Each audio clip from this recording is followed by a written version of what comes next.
भाई हैं। झारखंड के आदिवासियों का संपूर्ण जीवन, उनकी संस्कृति, उनका इतिहास और उनका संघर्ष आज के झारखंड राज्य के मूल स्तंभ हैं। भारतीय सभ्यता का इतिहास आदिवासियों की आर्थिक, राजनीतिक और सांस्कृतिक उपलब्धता के वर्णन के बिना अधूरा ही रह जाएगा। आदिवासियों का समग्र विकास पिछले 7 दशकों से एक गंभीर मुद्दा रहा है।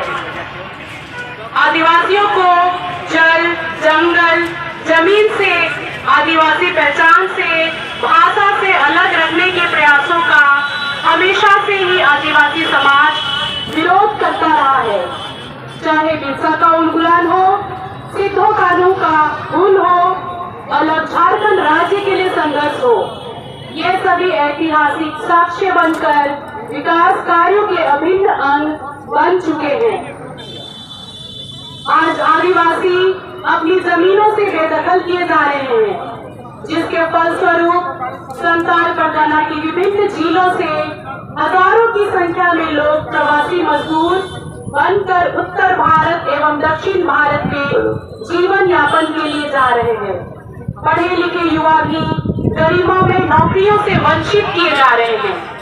आदिवासी एकता मंच आपका ध्यान इस ओर आकर्षित कराना चाहता है कि पिछले कुछ वर्षों से संघ परिवार के सामाजिक एवं आर्थिक इकाई के द्वारा आदिवासियों के बीच में धार्मिक सांप्रदायिकता को बढ़ावा देने के लिए अलग अलग मुद्दों को सामने लाने की कोशिश की जा रही है। जनजाति सुरक्षा मंच एवं भाजपा अनुसूचित जनजाति मोर्चा के द्वारा आगामी 2024 लोकसभा चुनाव को ध्यान में रखकर एक गैर संवैधानिक और संवैधानिक सिद्धांतों के विरुद्ध दिखने वाले डीलिस्टिंग के मुद्दे को लोगों के बीच उठाया जा रहा है। इसके द्वारा आदिवासियों के बीच धार्मिक उन्माद, नफरत और वैमनस्य को हवा देने की पुरजोर कोशिश की जा रही है। जल, जंगल और जमीन विस्थापन, आदिवासियों की पहचान, बेरोजगारी, एसपीटी एक्ट एवं सीएनटी एक्ट का उल्लंघन आदि मुद्दों से ध्यान भटकाने के लिए धार्मिक मुद्दों को उठाकर उन्हें भ्रमित किया जा रहा है।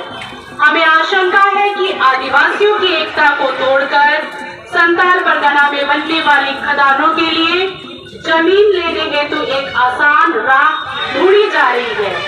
रैलियों एवं बैठकों में भड़काऊ भाषण देकर सामाजिक सद्भावना एवं शांति को भंग करने की कोशिश की जा रही है। इन परिस्थितियों को ध्यान में रखते हुए हम आपके समक्ष निम्नलिखित मांगों को रखना चाहते हैं। पहला, संविधान के अनुसार अनुसूचित जनजाति के सूचीकरण का धर्म के साथ कोई लेना देना नहीं है। संविधान की धारा 366 और 342 के माध्यम से किसी भी आदिवासी समूह को अनुसूचित जनजाति माने जाने का प्रावधान है एवं इन धाराओं में धर्म का कहीं कोई जिक्र नहीं है। इसलिए जनजाति सुरक्षा मंच एवं भाजपा अनुसूचित जनजाति मोर्चा के अधिकारियों को स्पष्ट निर्देश दिया जाए कि डीलिस्टिंग के मुद्दे को न उठाए, कहीं भी घृणा एवं भड़काऊ भाषण देकर सद्भावना भंग करने वालों के ऊपर कानूनी कार्रवाई की जाए।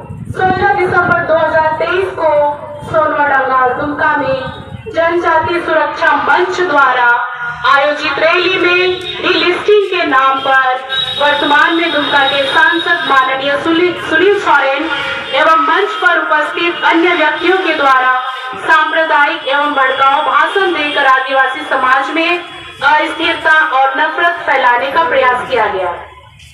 महज चुनावी लाभ के लिए धर्म विशेष समुदाय के विरोध में आदिवासियों का ध्रुवीकरण या इस्तेमाल किया जा रहा है। इसलिए Ashwini Kumar Upadhyay versus Union of India and ORS मामले में सर्वोच्च न्यायालय के निर्देशानुसार दोषियों के विरुद्ध भारतीय दंड संहिता की धारा 153A, 153B, 295A तथा 505 समेत अन्य संबंधित धाराओं के अंतर्गत बिना शिकायत के सो मोटो प्राथमिकी दर्ज कर न्याय संगत कार्रवाई करने की कृपा करें।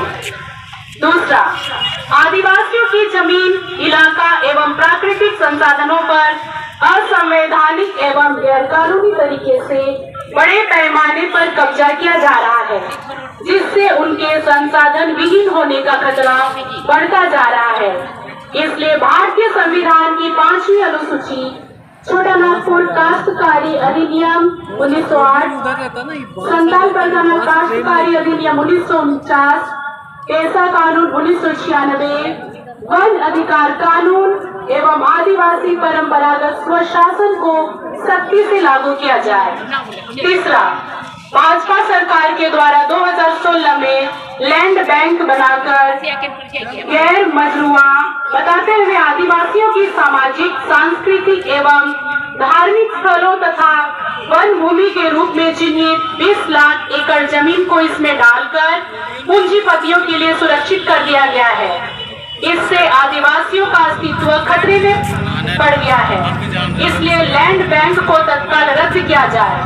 चौथा, भारतीय संविधान प्रदत्त आरक्षण के तहत केंद्र एवं राज्य सरकारों के अंतर्गत विभिन्न विभागों में बैकलॉग में पड़े हजारों पदों को तत्काल भरा जाए तथा नौकरी की खोज में भटकने वाले आदिवासी युवाओं का भविष्य संरक्षित हो सके। पांचवा, आरक्षण के नाम पर दिग्भ्रमित करने की कोशिश करते हुए जनजाति सुरक्षा मंच एवं भाजपा द्वारा संताल आदिवासियों में यह झूठ फैलाया जा रहा है कि उन्हें नौकरी इसलिए नहीं मिल रही है क्योंकि ईसाई आदिवासी आरक्षण पर कब्जा कर ले रहे हैं। तथ्य से परे सच्चाई यह है कि पूरे देश में विभिन्न सरकारी नौकरियों में आदिवासियों के लिए आरक्षित 8% सीटों में आधी से ज्यादा सीटें खाली पड़ी हैं, जबकि सवर्ण 50% से अधिक सीटों पर काबिज है। नरेंद्र मोदी सरकार ने तो सवर्णों के लिए अतिरिक्त 10% सीटें भी आरक्षित कर दी है। सरकारी नौकरियों जैसे रेलवे, विभिन्न PSU, कॉलेजों आदि का लगातार निजीकरण हो रहा है, जिससे आरक्षित सीटें खत्म होती जा रही है। मोदी सरकार एक तरफ आरक्षण खत्म कर रही है और दूसरी तरफ RSS और उसके सहयोगी संगठन आरक्षण के नाम पर ही आदिवासियों को लड़वाने की कोशिश में लगे हैं। हम इस दुष्प्रवृत्ति की भर्त्सना करते हुए इसे तुरंत बंद करवाने